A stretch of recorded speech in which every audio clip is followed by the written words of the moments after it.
বিদেশের প্রতিকূল পরিবেশ 10 জনে মিলে দাঁতে দাঁত চেপে লড়াই করেও শত চেষ্টার সত্ত্বেও তীরে এসে তরি ডুবল ইস্টবেঙ্গলের।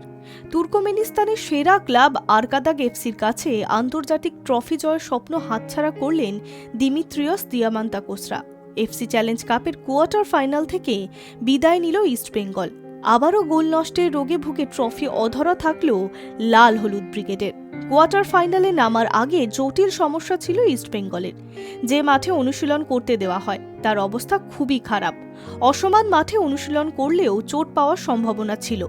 এমনকি হোটেলেও কার্যত বন্দী ছিলেন ফুটবলাররা। তবে এদিন মাঠে নেমে দুরন্ত ফর্মে ছিলেন মেসি বাউলিরা।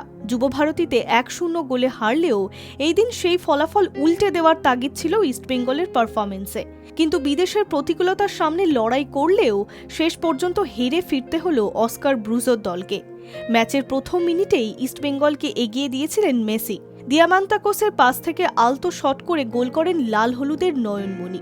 তারপর থেকেই বেশ কয়েকটি গোলের সুযোগ আসে ইস্টবেঙ্গলের সামনে। সহজ বল গোলে ঠেলতে পারেননি।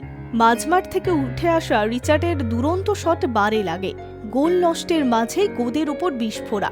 লালচুনডুঙ্গার লাল কার্ড। 33 মিনিটে জোড়া হলুদ কার্ড দেখে মাঠ ছাড়েন ডিফেন্ডার। প্রথমার্ধের শেষে 1-0 গোলে এগিয়েছিল লাল হলুদ ব্রিগেড।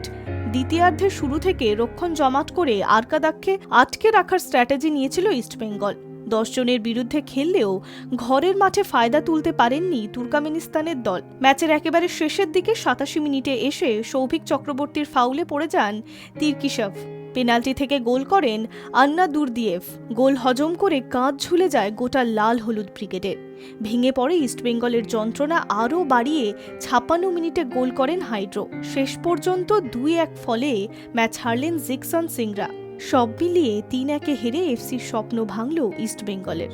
High news network.